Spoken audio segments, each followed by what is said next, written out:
A partir de ahora, la hora global. Desde el paralelo 35, en Montevideo, la realidad internacional por detrás de los titulares. Conducción de Gustavo Calvo. Participan Leo Harari y Susana Mangana. La hora global. Una mirada al nuevo desorden mundial.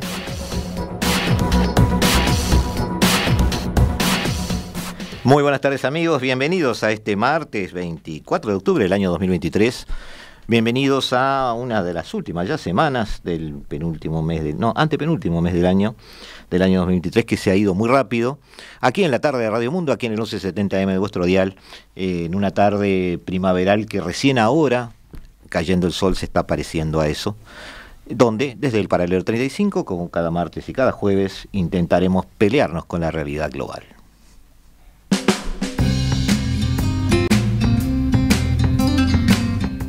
Es que el mundo da para muchas cosas, amigos, y ya nos estamos acostumbrando a pelear en el buen sentido con la realidad, en el sentido de tratar de desafiarla, tratar de entender como casi una misión nuestra, desconfiar de todo, pensar fuera de la caja.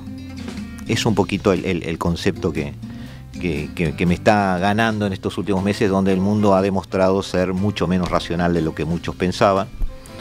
Y en definitiva nos acostumbra a empezar a hurgar detrás de cada evento para encontrar argumentos que lo expliquen. Y a veces se complica el análisis, como ha pasado en estos últimos meses en una realidad que nos es muy cercana, la realidad de la República Argentina, donde está transcurriendo su ciclo electoral, donde de alguna manera estamos siendo espectadores de privilegio de lo que pasa ahí, como ha sido nuestra historia política, una especie de palco hacia la batalla política del Río de la Plata, que normalmente sucede en Buenos Aires, y en este caso en particular con tres instancias que son desafiantes en cuanto al análisis.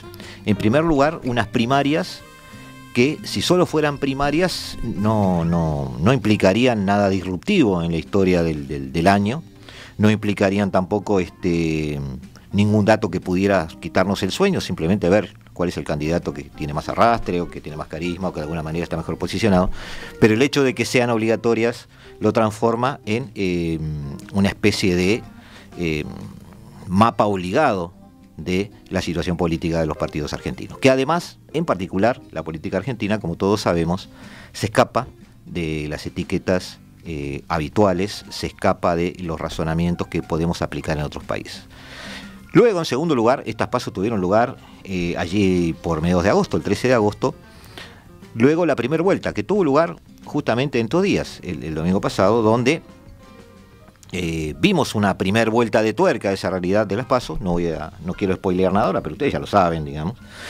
Y nos volveremos a ver en el último capítulo de esta novela, allí por el 19 de noviembre. En particular, esto que sucedió el domingo además tiene dos atractivos muy importantes en cuanto a la administración de poder en la República vecina. En primer lugar, la culminación de una tanda bastante larga, que se viene desde febrero, de elección de líderes regionales, de gobernadores, en las 24 circunscripciones, estoy tomando todas, casi todas, ¿no?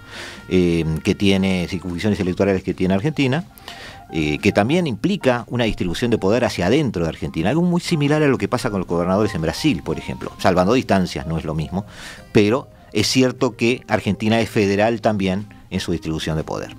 Y, por supuesto, la renovación de curiles en el Parlamento argentino.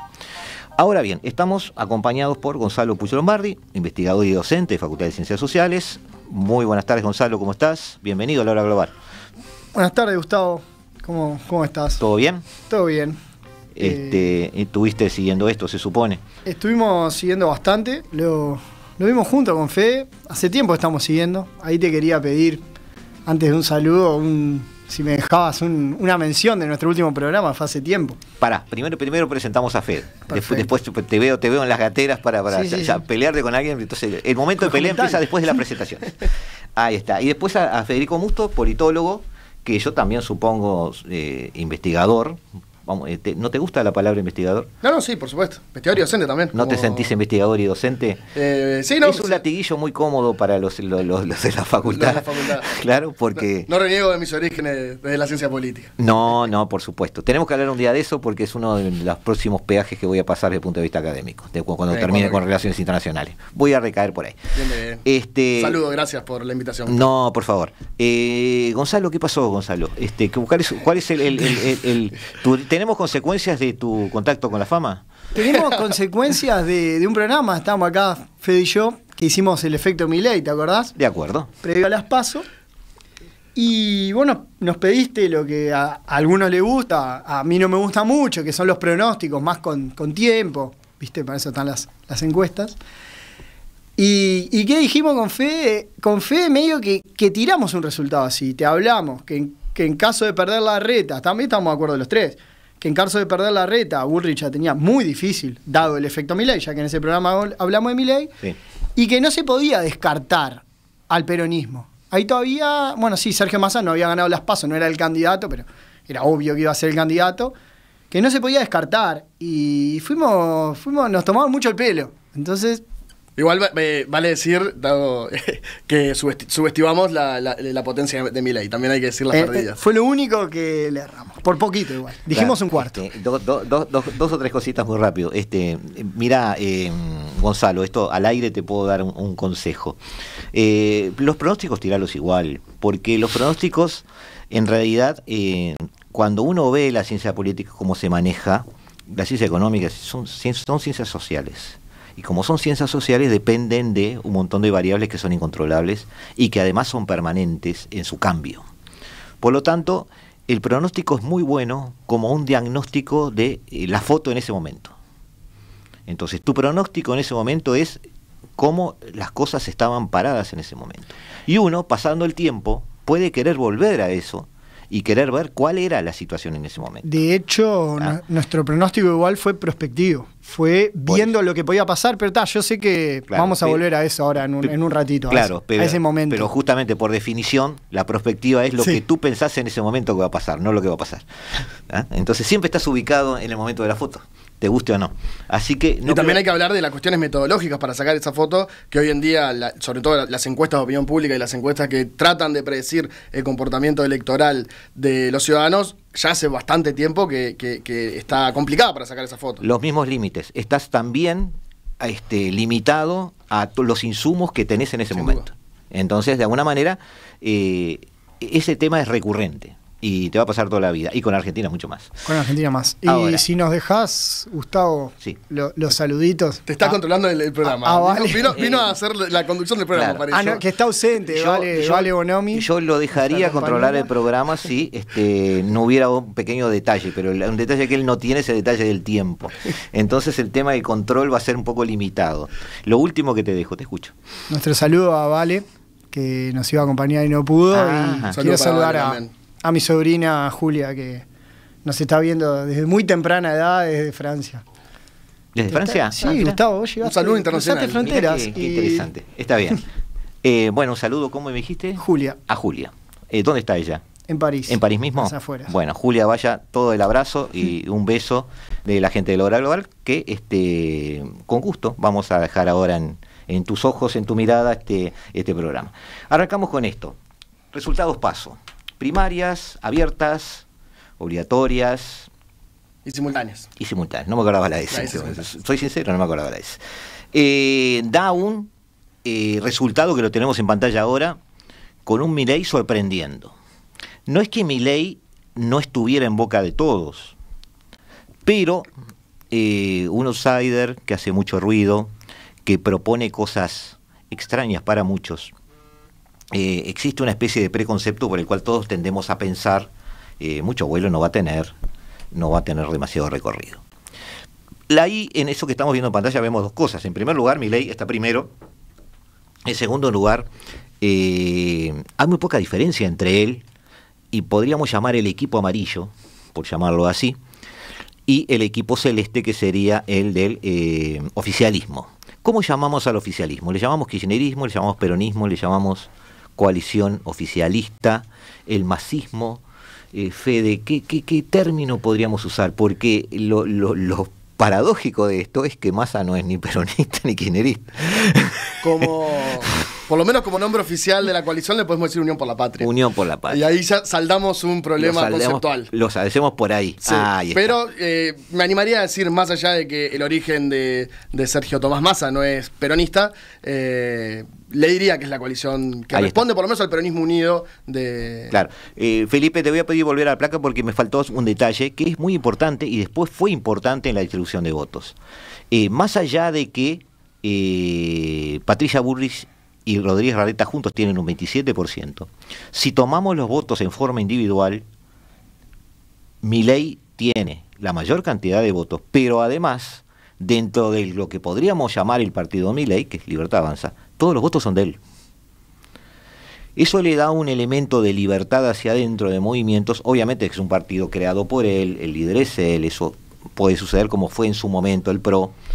Pero es cierto que extrapola una serie de problemas de relacionamiento interno a los demás. Por ejemplo, Juntos por el Cambio tiene una división casi 60-40, podríamos decir así, hacia su interna. Y no es automático que todos los votantes sigan un caminito predeterminado hacia sumar ese 27%. Lo mismo pasa en mucho menor medida porque Grabois es funcional a la mayoría, ¿no? Grabois es un cuadro de izquierda típico de latinoamericano, digamos, es bastante etiquetable en ese sentido y va a seguir al candidato que tuviera la mayoría.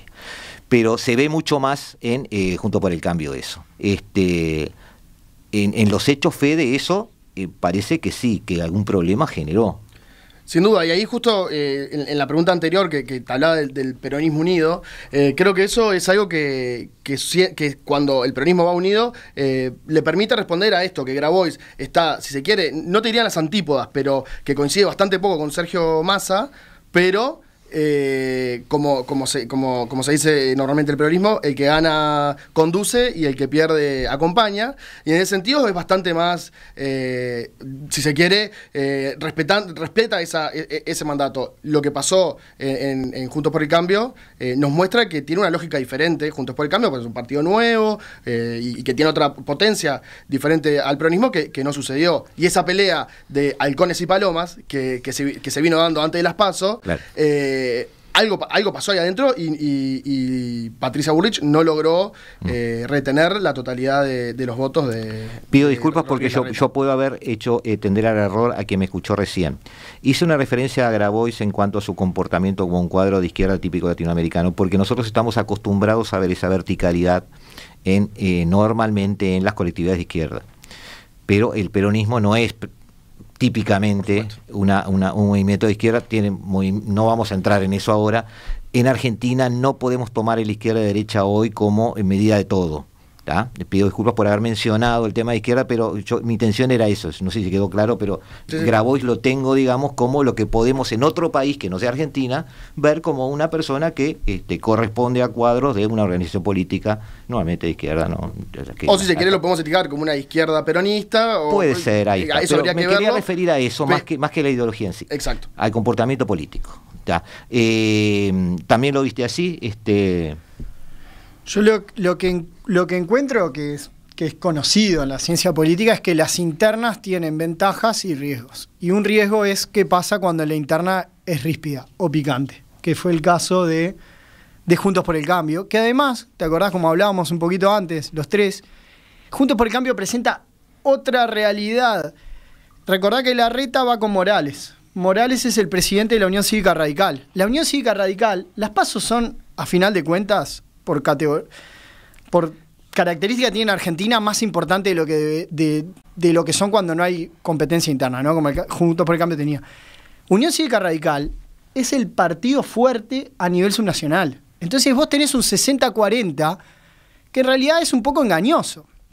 Si bien ahí se disputaban realmente quién podía ganar y las encuestas todas daban incluso a Larreta arriba. Pero tuvieron una interna muy ríspida, ya hicieron ustedes la mención, que hablaban de halcones y palomas, esas son posiciones más radicales, más fuertes contra posiciones más conciliadoras, que eran la de Larreta, que ahora extrañan, y eso generaba, como bueno, nosotros lo comentamos, generaba problemas de cara a la elección de verdad, a la que se juegan las bancas, a la que se juega pasar a la segunda vuelta, que era prácticamente seguro que iba a haber una segunda vuelta, para Juntos por el Cambio. Le generó un problema tener ese tipo de interna que el peronismo, Partido Justicialista, bueno, ahora Unidos por la Patria, logró tener mucha mayor cohesión y la unión del partido primó. Además, la diferencia entre Massa y Grabois era mucho más grande también, ¿no? Era más grande. Quizás en una interna más pegada, claro, era otra cosa eso. Me animo a agregar algo adicional, que no sé si estoy metiendo la pata, pero les pido que me corrijan. Ustedes son los que saben. El problema es que estamos también, por dinámica electoral, haciendo elecciones internas en coaliciones, no en partidos. Exacto. Claro. Entonces hay también un sentido de pertenencia del militante hacia su partido, que no muere por estar haciendo una interna en una coalición. Incluso lo ve esto como algo anecdótico. El radical tuvo muchas dudas en cómo se comportaba hacia la interna de la coalición durante todo este tiempo. Yo veía líderes radicales regionales y también centrales que bueno, que un día sí y otro también estaban discutiendo toda la dinámica, incluso hasta de la ¿cómo podríamos decir? De la concreción de liderazgos, por ejemplo. Justamente, yo no me quiero adelantar, Gustavo, pues sé que... Pero en teoría debería haber una interna radical, debería haber, ¿no? Claro. Pero ese doble escalón terminó complicando la lealtad del voto del votante de la calle. Lo que va a pasar ahora... No del presidente. Y esto se va a poner ahora peor, por así decirlo, para Juntos por el Cambio. Juntos por el Cambio ya quedó afuera. Que en realidad los radicales, más bien de las provincias, ya jugaron su elección. Ya ganaron su gobernación o su intendencia, esos son los municipios allá. Sí. No solamente están más alejados de Milei, sino que su elección ya fue. Claro, pero y eso es importante. Yo sé que vos querías quiero salir de las pasos con Felipe. Quiero decir una cosita. Con el siguiente plan, mapa el 2, digamos, bueno, para que veamos, ahí está. Eso fueron las pasos. ¿Está bien? Exactamente. Eso ese morado es Milei. ¿Ah? Para que veamos, aunque después eso no implica, lo que decíamos hoy de la foto, ¿no? Es ese instante. ¿Tá? Ese instante era impactante. Para cualquiera. Ese instante fue impactante, sobre todo por, como hablábamos, en donde hubo carrera gubernatorial. Milei pierde por mucho. Luego en las PASO es el candidato más votado en muchísimas de esas provincias. Claro. Te la podemos nombrar: San Juan, Tucumán, todas prácticamente las que ganan. Sí, eso fue impactante. Sí, ahora sí, perdón, ¿qué decía Fede? No, disculpa, quería mostrar el mapa porque quería matar el tema de las pasos bien. ¿Cómo quedamos todos con esa foto, que es lo que hablamos hoy? Vuelvo un segundo a la interna de Juntos por el Cambio, que no solo se disputó esa interna y por qué el desgaste, para intentar explicar por qué el desgaste posterior a las PASO, la interna entre Patricia Bullrich y Horacio Rodríguez no fue solo para las PASO. Como decía Gustavo, hubo otras elecciones donde hubo regionales en provincias donde competían indirectamente a través de apoyos que tenían a terceros. Entonces esa rispidez se fue generando a lo largo de todo el año, no fue una cuestión puntual, y por eso fue importante el desdoble de las elecciones, de muchas elecciones provinciales, del desdoble de las nacionales, que después solo quedaron 3 votando, que fue Entre Ríos, Catamarca y Ciudad de Buenos Aires. 4, perdón, y Provincia de Buenos Aires. Incluso esas dos candidaturas de Juntos por el Cambio no son una consecuencia natural de la dinámica de la coalición. Llegaron esas dos candidaturas porque no se ponían de acuerdo.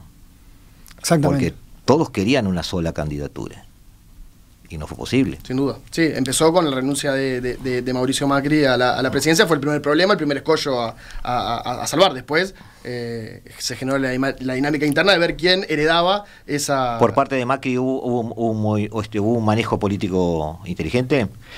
Yo creo que en no participar sí, porque recordás que las dos figuras más antagonizadas, según la opinión pública, ¿no?, que tuvo sus errores, era Macri, de hecho la más antagonizada, y luego muy cerquita, esto quiere decir que no le generaba simpatía a los votantes, ¿no? Perdón, no aclaré. Sí. Y la otra era Cristina Fernández de Kirchner. Sí, sí. Macri quizás aprendió de la jugada de Cristina en 2019. Después creo que ahí eso sí fue un juego astuto de Macri, luego un juego no astuto de no dejar a un candidato natural, que era su, como le dicen, lancero, creo que es la palabra, una palabra lírica para usar, pero era quien lo venía acompañando, que era Rodríguez Larreta. Ahí empezó esa disputa que yo creo que él la tendría que haber saldado mejor.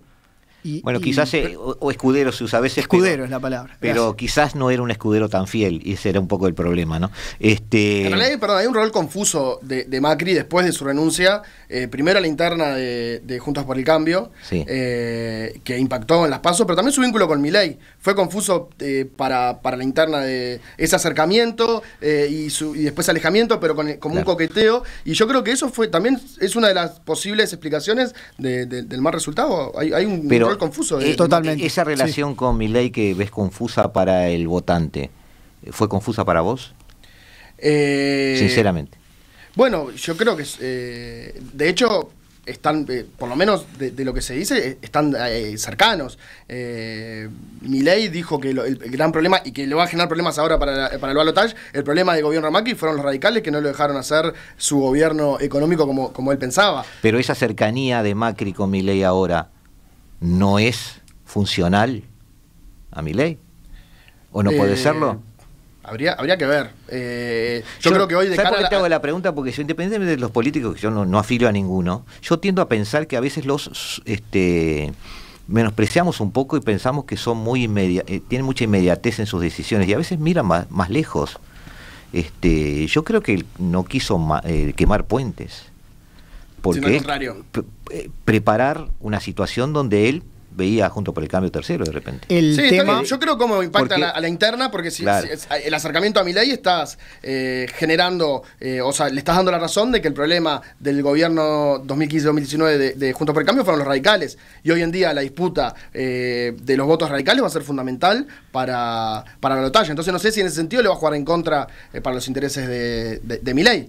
Yo coincido con Fede en algo más que dijo antes, sin duda lo que vos decís de cara ahora a noviembre, pero que perjudicó a Patricia Bullrich ya una vez terminada la interna, porque esa ambigüedad de Macri al votante quizás lo llevaba hacia Milei, porque dice, bueno, Bullrich era la copia mala de Milei al final, con lo que intentó la campaña. Macri tendría que haber sido más decisivo en su apoyo a Bullrich, mucho más. Y llegamos... quizás a futuro. Perdón. Y llegamos a este domingo, amigos, pero ahora nos vamos unos 2 minutos, los dejamos. Nosotros seguimos aquí en la tarde de Radio Mundo, en los estudios de Radio Mundo, haciendo La Hora Global.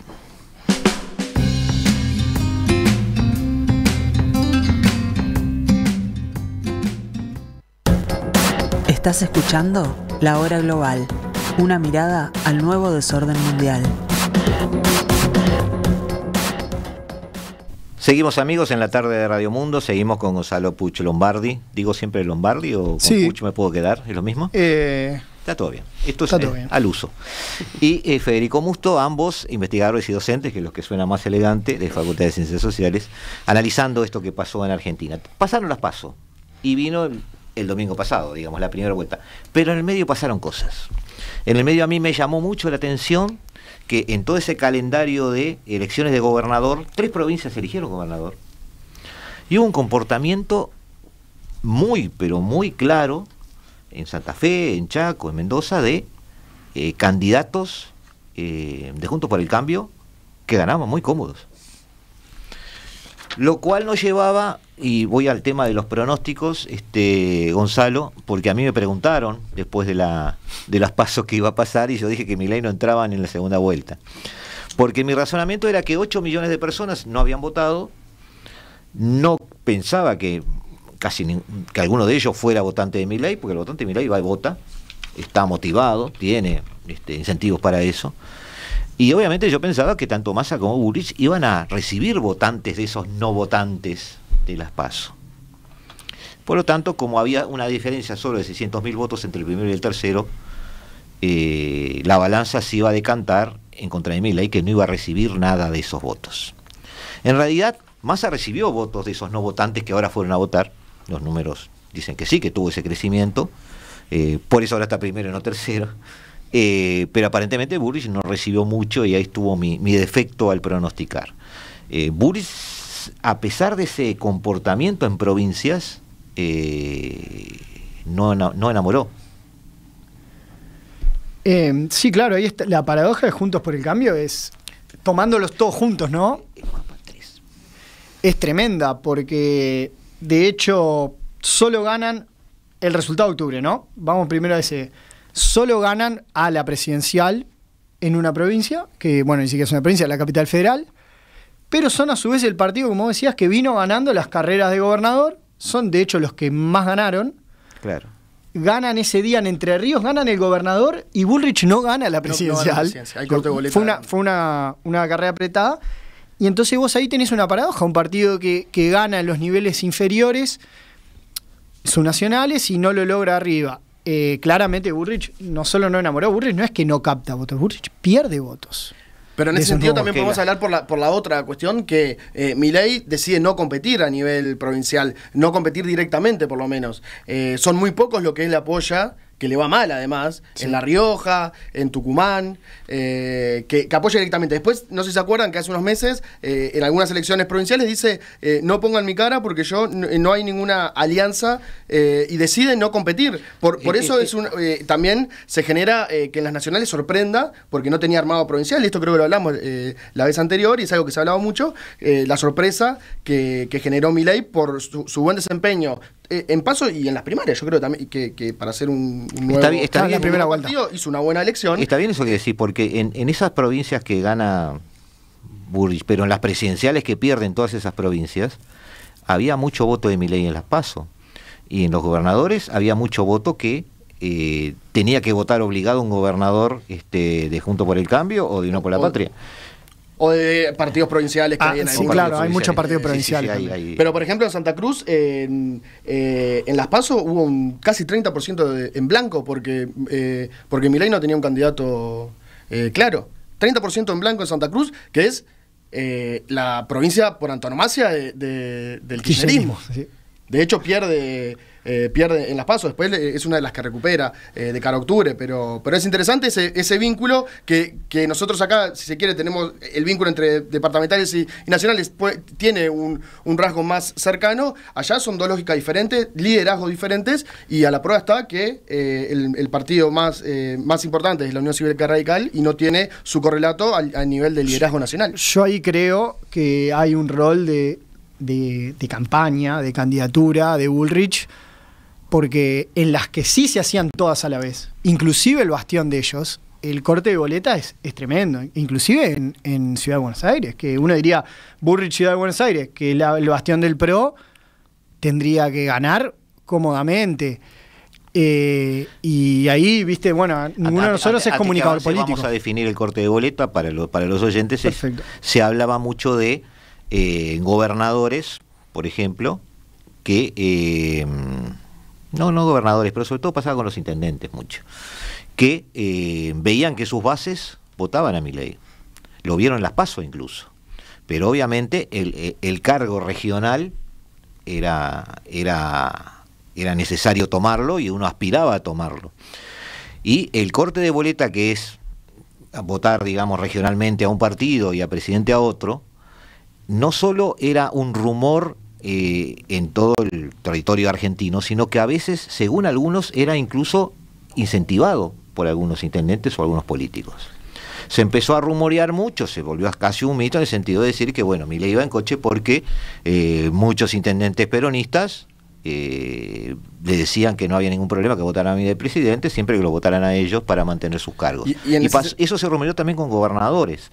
Pero en definitiva ese corte de boleta fue tan en esa dirección. El tema es que el corte de boleta fue en contra de Bullrich, no necesariamente en contra de Massa, claro. Que inclusive el peronismo, capaz que en Buenos Aires más kirchnerismo, recupera intendencias que había perdido en las PASO, perdido porque no se estaban en juego, conjunto por el cambio, que se podía hacer más de con Milei, que se decía que Milei iba a arrasar, podía arrasar el conurbano y no. En ese sentido es interesante ver el comportamiento que tuvo Massa como líder a la interna del peronismo, cómo reordenó ese ejército electoral que es el peronismo cuando está unido, claro. y el rol que tuvieron algunos gobernadores peronistas cercanos a Massa en no generar ese corte de boleta y en militar a Massa, en intendentes, lo que se llaman los varones del conurbano, que son intendentes de larga trayectoria en el conurbano bonaerense, que decididamente estuvieron haciendo campaña en pro de Massa, y eso se da a las vistas el muy buen resultado que tiene Axel Kicillof en provincia de Buenos Aires, que es uno de los que solidifica el buen resultado que tiene. Hubo poco corte de boleta entonces justicialista.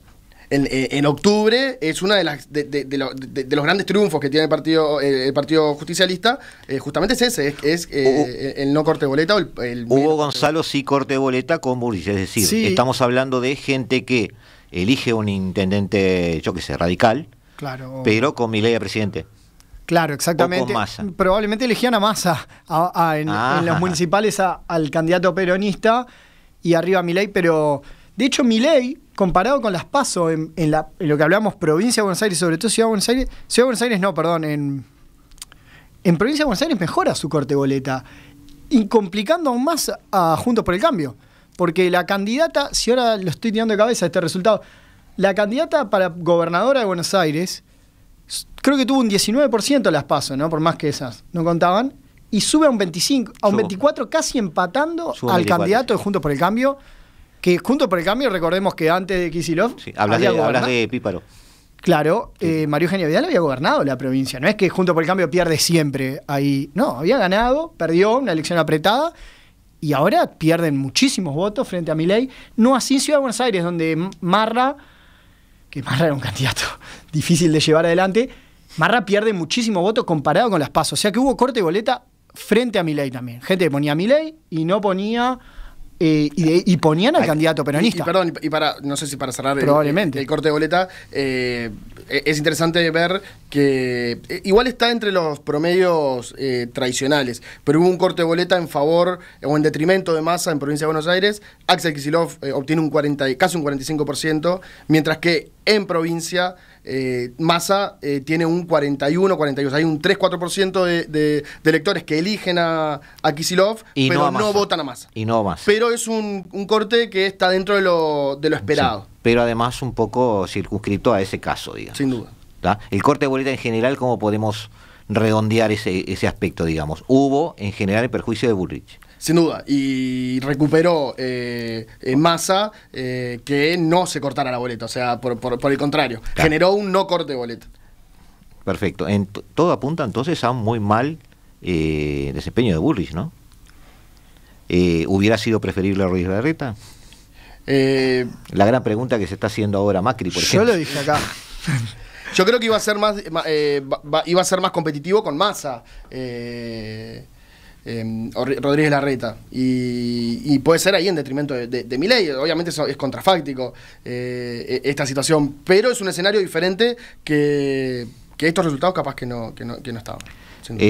Hay una palabra que se trae, que tú lo usaste ahora en el corte, que sería interesante, es muy subjetiva, ¿no? Pero en Argentina todo es subjetivo. El tema es que Massa es un político que tiene una presencia presidenciable, tiene una imagen presidencial. Y justamente o de líder político. Claro, lo que nosotros hablamos, si ahí tomamos... El Milei de los últimos tiempos también. También. Eso, Milei... Y Rodríguez Larreta también. Rodríguez Larreta es un político que tiene el estilo del político.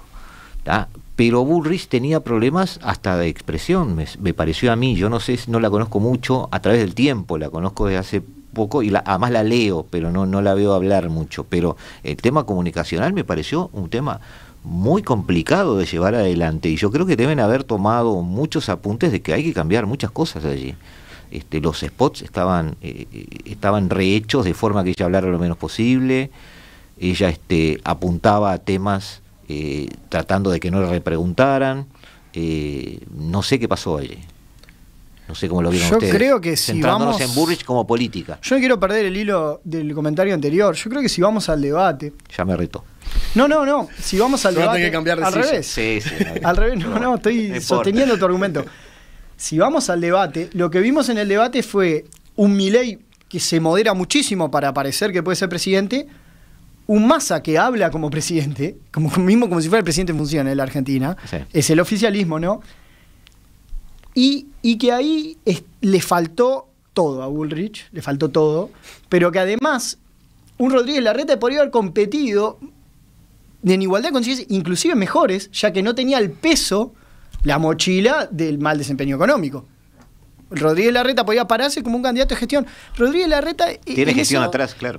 Tiene una diferencia política con Massa, bueno, con Milei, todos tienen, que Rodríguez Larreta es más un candidato de gestión. Tenía algo a favor, tenía también la ventaja de la alternancia ante los malos resultados.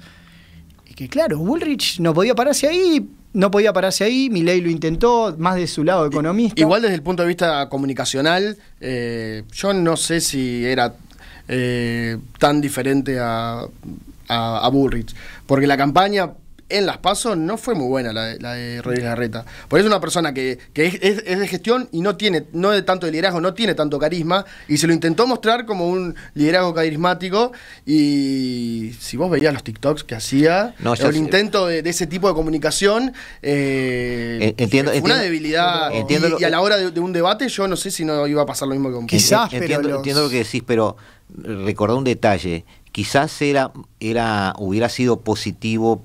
A ver, me parece que estamos haciendo una comparación un poco tramposa, porque es más fácil esta campaña en cuanto al enemigo común que una interna. Sin duda.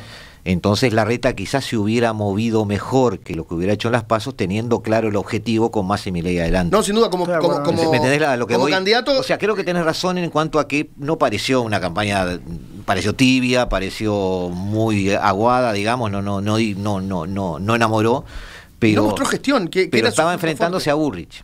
Claro. Sí, entonces el tema son lógicas diferentes. Yo no sé si él no hubiera, pero es contrafáctico totalmente. A mí yo estoy ahí totalmente de acuerdo contigo, Gustavo. Yo quiero retomar algo.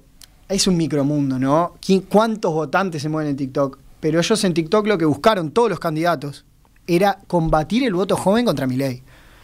Y hasta Cristina se hizo un TikTok. Sí, yo entré al mundo de TikTok hace poco, ¿no? Es sorprendente. Lo de Bullrich, honestamente, yo no conozco, no voto en Argentina, no tengo preferencias. Lo de Bullrich en TikTok da vergüenza. Yo realmente, como joven, no soy. Bien, no me atrae. Pero como, si yo soy un votante, viste lo que se dice, votante educado, hombre, blanco, veo eso y digo, no puede ser. Y para mí eso la lleva a perder votos. La campaña fue muy mala. O sea, lleva votos a Massa, que uno diría que en Buenos Aires, en Ciudad de Buenos Aires, donde recordemos que Santoro tiene, creo que uno de los mejores resultados del peronismo en Ciudad de Buenos Aires, de que se vota. Que se bajó hoy hace pocos minutos, se bajó del balotaje. O sea, en Buenos Aires tenemos una primicia. ¿Cómo? Que se bajó el balotaje hace unos minutos, se bajó el balotaje Leandro Santoro de Capital Federal. O sea, que queda... Que queda Macri, Jorge, el primo, como jefe de gobierno. De acuerdo. Antes de irnos, le pido a nuestro amigo operador, digamos, el mapa número 5 para redondear cómo terminamos este domingo. Es interesante ver que Juntos por el Cambio tiene 10 gobernadores, Unión por la Patria 8, después hay partidos, como ustedes decían, más pequeños, ¿tá? Pero realmente, como tú decías, también decía Fede, dentro de Juntos por el Cambio, la Unión Cívica Radical es la estrella, digamos. Ahí está bien desglosado. La estrella del equipo, ¿no? 60%.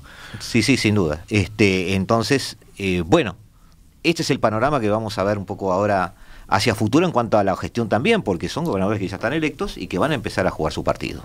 Vamos ahora sí a extrapolarnos al futuro, a ver qué puede pasar en el 19 de noviembre, o de acá hasta el 19 de noviembre, y por supuesto después. Después de este descanso, amigos, nos volvemos a ver dentro de 2 minutos. No se vayan, que nosotros seguimos aquí. Nosotros vamos a esperar que ustedes sigan allí y nos sigan escuchando. Ya volvemos.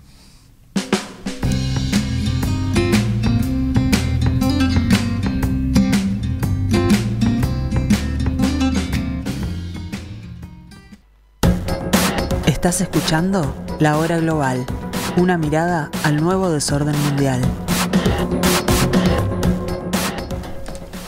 Muy buenas tardes, amigos. Seguimos aquí en La Hora Global. Seguimos también, como ya es una tradición en los programas de Radio Mundo, generando mucho ida y vuelta en los momentos de tanda, donde también se siguen atendiendo los temas. Hay unas charlas muy interesantes. Ahí vamos a empezar a grabar las tandas a ver qué pasa. Si se transmitieran las tandas, algo que nunca se ha dicho, se complica. No, pero es real. Pero es que es real. Sí, sin duda. Es que se dice porque es real. Es decir, la gente se queda charlando sobre los temas y surgen muchos temas que después tenemos que acordarnos para, como son valiosos, ponerlos al aire. Gonzalo, llegamos a esto y ¿qué viene? Y sí, vamos a estar para el pronóstico. Yo creo que se viene una segunda vuelta que va a ser apretada. Yo me quiero detener en algo que hablamos recién, un poco antes, que era el papel de los radicales, el papel de los que ya cumplieron su carrera. Ahí, mirá que ahí se puede jugar bastante. O sea, porque lo que uno no puede hacer... La pregunta en realidad, vos porque estás hilando fino, porque en tu condición de investigador y docente, yo Claro. lo voy a repetir, pero la gente de a pie, digamos, está pensando en el papel de Juntos por el Cambio general, no solo radicales, porque ven una especie de desplome o despedazamiento del coalición política. ¿Es para tanto? Bueno, yo la verdad de eso no lo ves sé. tan. No, yo creo que puede pasar, pero no tengo un conocimiento tan adentrado del propio PRO para entenderlo. Yo creo que hay una fractura importante, quizás la derrota al revés, une. No Pero sé. tu análisis se sienta más en los radicales, ¿por qué? Porque los ves un grupo coherente. Yo siento duro. que hoy la Unión Cívica Radical, que hizo una apuesta con el PRO, pensaron que se lo comían y era la vuelta al gobierno, y le fue horrible a nivel nacional, ¿no? Hoy tiene una oportunidad de resurgir, o sea, de aprovechar la victoria subnacional. Sí, tiene hablando- 6 de 10. Claro, aprovechar la victoria subnacional y ese aprovechamiento implica diferenciarse. Y en el diferenciarse tienen un tema con Milei, que era lo que hablamos en la tanda, que acá yo había traído los tweets, Fede lo comentó, los comentarios. O sea, la posición virulenta de Milei hacia la Unión Cívica Radical tiene que afectar esto. Si no, ¿Tenés tweet de eso? tenemos, de Milei. Dicho de Milei en TN, o sea, Milei pasó 2 años criticándolo, más o menos. Milei se encontraba más cercano, como vos dijiste, a Macri. Y criticando a su al último prócer radical, que es Raúl Alfonsín. Sí, claro. Tuvo Claro. palabras durísimas. Y también la cuestión del vínculo de Victoria Villarroel con Con la el historia pasado reciente, reciente. vamos a decirlo así, ahí está. También es un tema que para la Unión Cívica Radical es parte de agua. es parte de aguas. Entonces, yo creo que hoy no va a haber definición ahora. Obviamente esto es un proceso que todavía, si nosotros estamos sorprendidos de las elecciones del domingo, también Milei y también Juntos por el Cambio, creo que es algo que se va a haber definiciones, y no creo que Juntos por el Cambio vote unido. Por uno o por otro, seguramente no por Massa, no va a votar unido por Massa, pero yo creo que se va. Tampoco va a votar unido por Milei. Eso es lo que estoy seguro. Según que el no va a pasar. análisis de González. Y hay un dato que es muy importante, yo creo que aprieta a los radicales, además en esta oportunidad, que si bien hubo corte de boleta y ellos retienen intendencias, la gobernación se habían votado casi todas antes, por ejemplo, Santa Fe ganaron los radicales, no se votó junto ahora. No. Massa crece muchísimo, crece en Jujuy, que es la provincia del presidente de los Sí, radicales. tiene muchos votos propios. Claro, Massa crece y eso a ellos los aprieta. Si ellos ahora toman nuevamente ese camino que quizás en su momento, yo no los voy a juzgar, no sé quién, que en su momento quizás era lo necesario, apegarse tanto al PRO, ellos corren riesgo contra un peronismo Que podría triunfar. contra un peronismo moderado, o sea, corren riesgo porque no te olvides que ahora se vota en 2 años se vota de nuevo legislativas, se van a votar. Y otra cosa, recordemos que como país federal, las provincias dependen mucho del dinero que viene por coparticipación. Sí, sí. Entonces, va a haber necesariamente como no va a haber mayorías en el Parlamento, gane quien gane, va a haber una necesidad de negociación. Y ahí el rol, como hablábamos recién, Gustavo, el rol más presidenciable o más articulador que históricamente ha tenido Massa en contra de una propuesta mediática de Milei más combativa, eso puede cantar también en gobernadores que decían apoyar a un político más con el que se puede negociar. Claro. y no tanto con Milei. Son proyecciones que podemos hacer también, que seguramente lo hagan desde las provincias. No solo negociar desde el punto de vista del dinero, sino que imaginemos un Massa triunfante, imaginemos una Unión Cívica Radical votando a Massa. Es decir, ese voto radical después es moneda de cambio. Es decir, tú ganaste con nosotros. Claro. Sí, sin duda. Y otra cosa, no hay que olvidarse de Schiaretti y del Frente de Izquierda Unidad de Miriam Bregman, que entre los dos son un 10% del electorado. Claro. Que si bien Schiaretti no mueve tanto, pero Schiaretti bueno, sí. pero si es una elección competitiva, un 3% te puede mover la aguja. Schiaretti dijo que no se iba a pronunciar por ninguno de los dos, por ahora, ni por Milei ni por Massa. Nos olvidamos de algo, si bien no es fuerte electoralmente, sí por su líder. Dentro de Juntos por el Cambio, la coalición cívica, liderada por Lilita Carrió, dijo que no se iba a pronunciar por ninguno de los dos, y el Frente Izquierda Unida, por ahora lo que dijo es que para ellos no es igual Massa que Milei, por lo que se entiende que posiblemente le genere un apoyo así como Lilita Carrió, yo ya te adelanto que dejan libertad de acción, pero no votan a Massa. Sin duda. Claro, pero eso también no te olvides el voto en blanco. Bueno, y el voto en blanco, hay que ver... el voto en blanco hoy, con el resultado de hoy, favorece a Massa. Massa sube al descontar votos. Yo quería agregar algo más, que saliendo ahora del tema de los radicales, entrando a la Libertad Avanza, entrando a Milei. Lo que está haciendo ahora Milei, quizás de modo supervivencia, modo desesperación, racional, quizás es ir a buscar a todos. Milei puede correr riesgo de no retener a sus propios votantes, al votante enojado, por esa misma razón. No eran casta. Y ahora son todo lo mismo, ahora está todo bien. Ayer convocó a la izquierda para integrar su Ministerio de Desarrollo Humano. Capital Humano. Hay que ver cómo impacta ese vínculo con lo que es la casta. Hay un giro discursivo, obviamente, en Milei, que deja de ser anticasta a ser directamente anti-kirchnerismo, lo cual es una antinomia muy 2015-2019. No sé si hoy la disputa o la confrontación es con un kirchnerismo que a priori no está representado por Massa, porque Massa...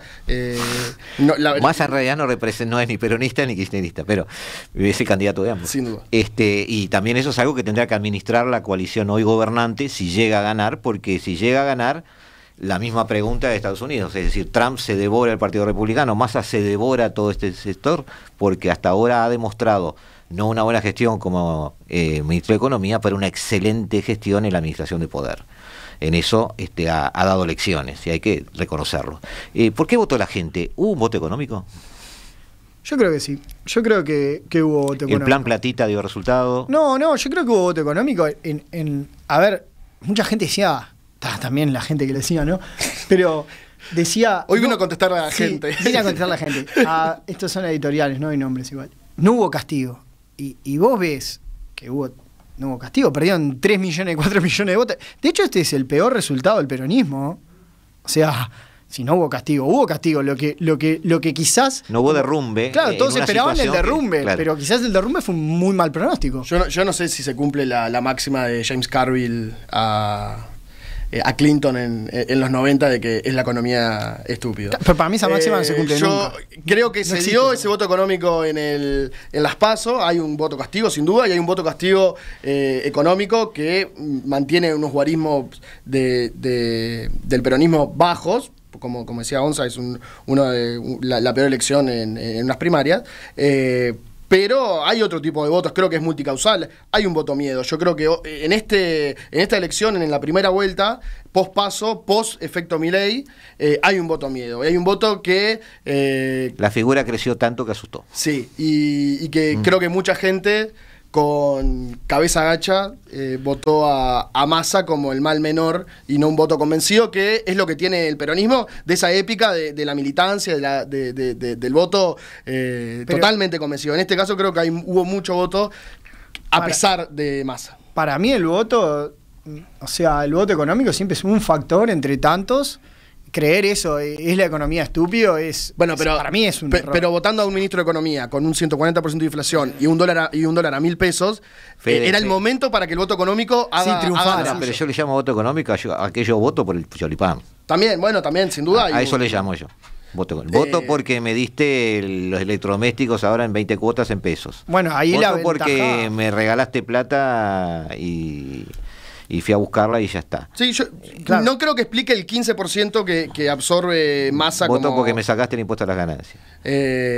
Sí, no creo que explique obviamente no explica la totalidad, pero no sé si... Porque también ese voto platita se intentó generar la culpa de que se aceleró la inflación en agosto y en septiembre. Entonces tenía por los dos lados la cuestión. Volviendo al voto estúpido, las dos cosas tienen la misma explicación. El voto platista de la inflación, se ha naturalizado tanto la mala economía en Argentina que el tema de la economía estúpido no tiene efecto en Argentina. Yo soy un convencido que tiene efecto en todo el resto del planeta. Pero los países normales tienen ciclos económicos. Argentina no los tiene. Y es un poco la explicación que vos buscabas, quizás, no lo sé. Tenemos que redondear. Habría que ver las últimas 2 elecciones, pero sí, es algo para analizar en otro momento. De acuerdo, pero lo vemos. Podemos quedar incluso ya para seguir viendo esto. Están invitados cuando quieran venir, si quieren conseguir esto, si no lo vemos más adelante, lo hablamos después del aire. Por ahora, amigos, los tenemos que dejar. Se nos ha dio el tiempo, como cada martes y cada jueves a las 15 horas aquí en el 1170M de vuestro dial. Estuvimos tratando de interpretar el planeta. Los dejamos con Eduardo Rivero y su Se hace tarde, a caballo de la mejor música del mundo, la que no deja que envejezcamos y la que nos hace recordar los buenos momentos.